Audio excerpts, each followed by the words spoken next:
With us on the line now is speaker Phil Knox. He's an avid runner, enthusiastic water skier, and he once broke the world record for the longest five-a-side football match. He's with us on the show to talk about his new book, The Best of Friends.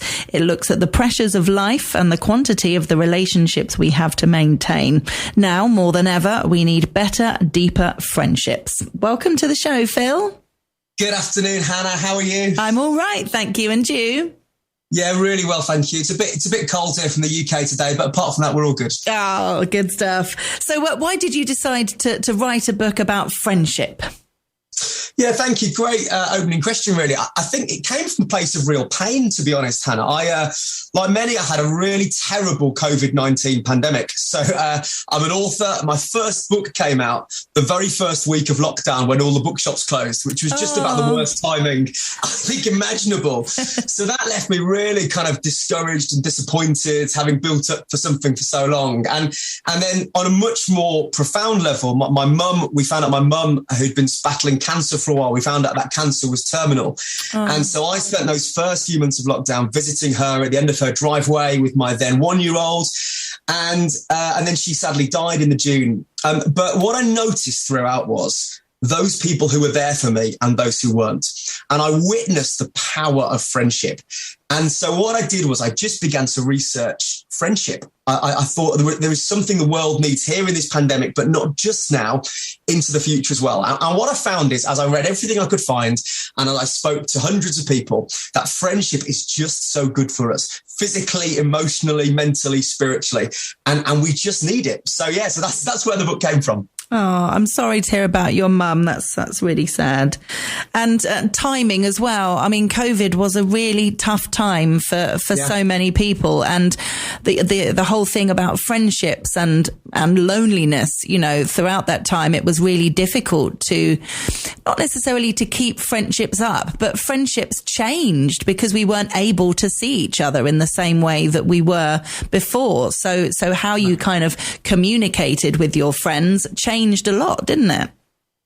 Yeah, and some tragic stats came out, actually. So loneliness in the UK increased from 1 in 20 to 1 in 14 people who said they always or often feel lonely.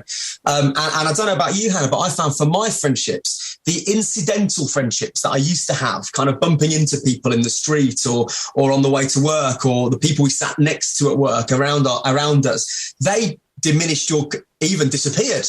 Whereas the intentional friendships, those people who we really invested in, actually really increased. But the loneliness problem isn't isolated to the pandemic. What I've found is that just 1 in 3 men say they have no close friends whatsoever. That's not much better for women. And 40% of young adults say they always or often feel lonely.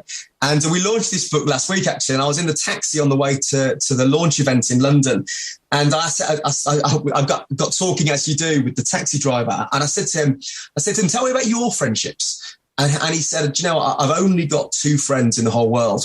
And I think we're living in a world where we talk about all kinds of things. For example, there are over 10,000 books with leadership in the title, but only a fraction with friendship. And I think this friendship conversation is an urgent one we need to have. And I think people might define friendship in a very different way as well, because if you were to think about people that you might invite to a party, for example, if you were celebrating an important birthday, and you wanted to invite lots of friends, lots of people to celebrate with you, people might find that easier than if they were asked, how many real friends do you have? They might think, I'm not sure how many I have, compared to being able to invite 20 people to a party. But then how often would you necessarily confide or see those 20 people on your own? Do you know what I mean? There are different types of friendships, aren't there? Yeah, and I think the challenge is that quantity is no substitute for quality. And so we I don't know about you. I've got a couple of thousand Facebook friends. I'm not bragging, but but those friends, that's to some extent is cheap friendship, right? So all you've got to do is click accept when someone sends you a friend request on Facebook. But we know that real friendship is costly. And one of the things that I found fascinatingly that I explore in the book is the circles of friends that we have, almost like concentric circles that go out from the center of our being. And so the leading scientists say that we're only actually physically capable as human beings of having about 150 kind of meaningful friendships. These are the kind of people who you'd bump into in a pub and you'd know where you stood in terms of them and they in terms of you. But then these circles are really interesting as they get closer. So there's also something better about good friends. You can have about 12 to 15 really good friends. And 12 is a really interesting number. Jesus had 12 disciples. There are 12 seats on a jury. Most political cabinets have about 12 people, sports teams, etc. There's a different dynamic with good friends. But then I think you then need another inner circle, which is about 3 friends, which is your kind of deep inner circle.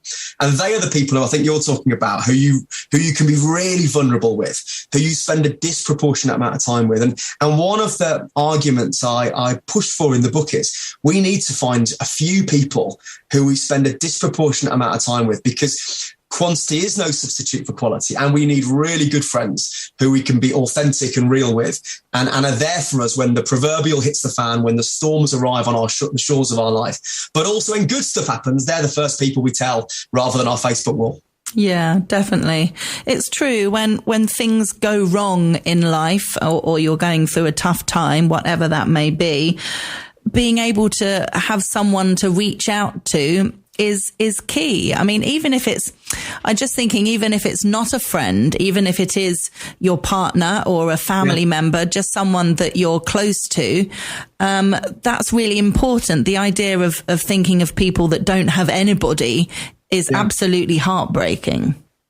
Yeah, well, I think one of my really deep hopes with this book is that someone said, what are your hopes for it? And I said, I hope there are just less lonely people, right? Yeah. We need less lonely people in our world. But I think all of us could be more effective friends. All of us could do better. And so within the book, at the end of each chapter, there's a very cheesy bit. The book's called The Best of Friends, but I've done a bit at the end of each chapter called The Best of Amends, which give us some kind of practical tips. But you're right about the moments in life where it's difficult. So I remember, I don't want to be too down, but we've talked about down things. When my mum died, but also when my dad died when I was 21, my best mate just sat with me, and he kept saying things like, he's a real activist, is my best mate Adam, and he kept saying, I want to do stuff for you, but actually his presence was enough.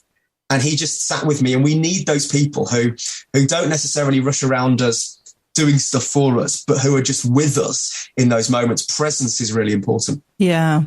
And that's a very real thing with grief as well. There isn't necessarily anything much that people can say or do to help other than be there.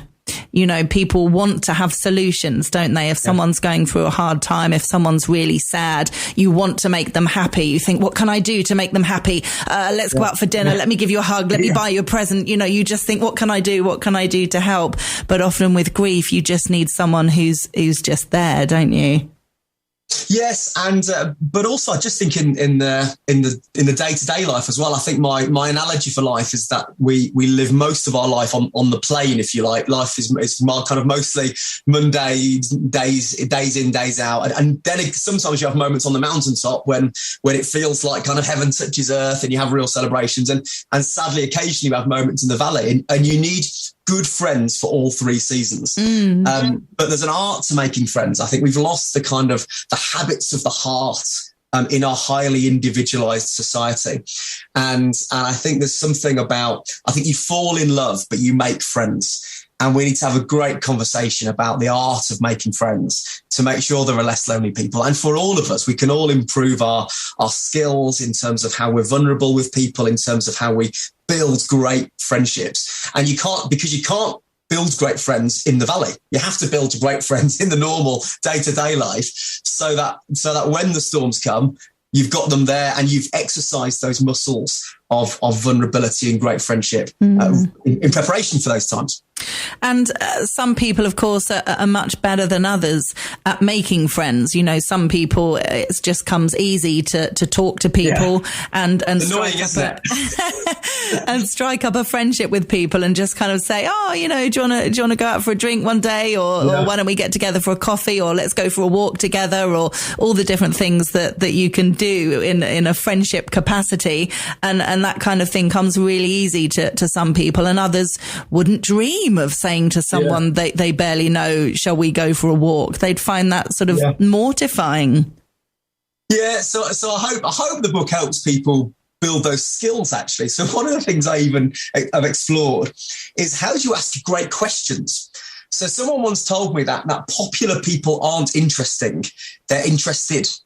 And I think there's real truth there. In fact, we had a huge launch party for the book last week, and a really fabulous kind of live band and interviews and stuff. And one of the people who was interviewed was my best mate, who was there for me 20 years ago when Dad died. And someone said to him, it was really embarrassing. What makes Phil a good friend? And he simply said, he asks me lots of questions.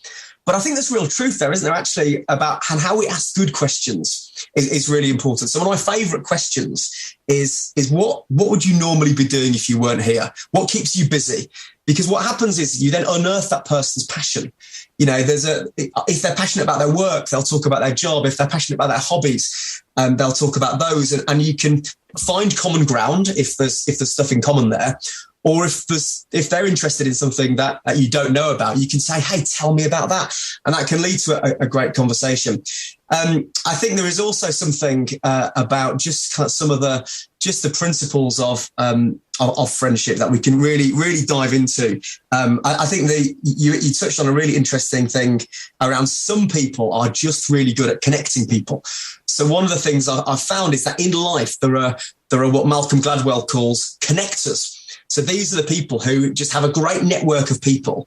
And so I've got a friend called Andy, and Andy has introduced me to lots of people. My friendship circle is wider because of Andy. And so one of the great things we can do is find the people in our lives who are connectors. And even if we're less natural at forging those connections, finding people who can help us can be a really good step forward. Yeah. And it's nice finding people who are happy to connect you to other people. You know, there can be some people that want to kind of keep their friends close to them, you know, and it's really nice when people are happy to say, oh, you'd get on really well with my friend so-and-so. She also likes yoga or whatever, and kind of saying, oh, you should meet so-and-so, instead of, you know, wanting to keep your friends to yourself kind of thing. It's nice to be able to share the love, as it were. Absolutely, yeah, and Facebook's great for that, isn't it? Because when I started my job 5 years ago, the first thing where my organisation had this thing where they found someone in the organisation who they thought you'd get on with, and they took you out for lunch on your first day. It was a really lovely thing to do. And this person had said the first thing they'd done is they found me on Facebook and seen the mutual friends that we had. So we had a couple of mutual friends, and he was like, "How do you know that person? How do you know that?" I thought that was quite a good way of doing it. Yeah.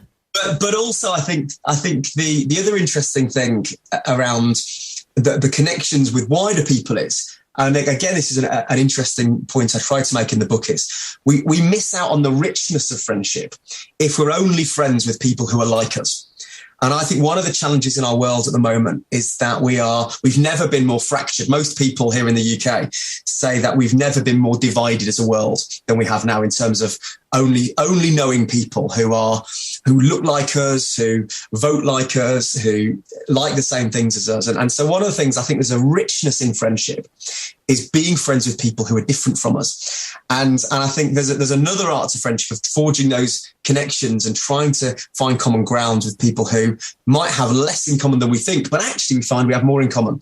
And so I think the healing of our world in terms of many of the divisions that we face comes through friendship. And we need to know people of different ages and stages, backgrounds and ethnicities and stories, so we can understand one another better.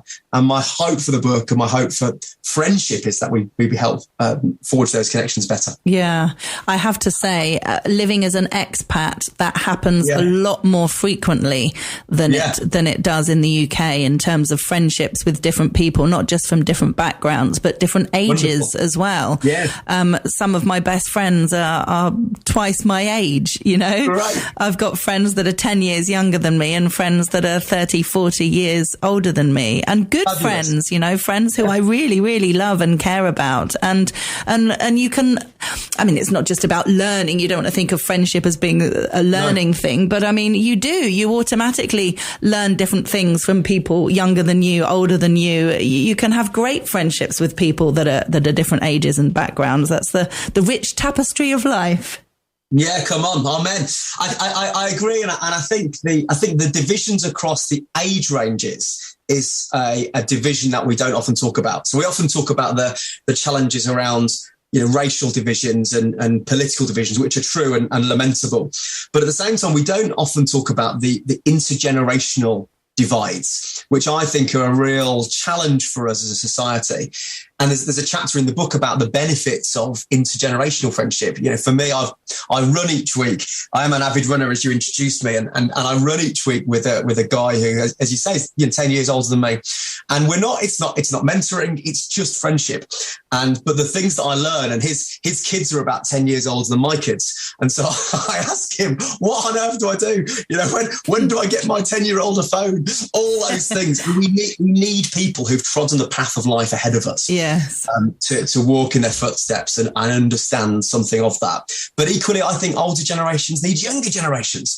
We've got younger guys at work who roll their eyes whenever I don't do something right technologically. I'm sure many listeners will understand that. But there's something, isn't there, about generations interacting well and being friends with one another. That's really beautiful. Very much so. Well, it's been lovely chatting with you, Phil Knox. Thank you so much for joining us. And if listeners want to get a copy of the book, it's called The Best of Friends, and it's available on our website, tre.radio. Thanks, Phil. Thanks so much. Thanks so much. God bless you.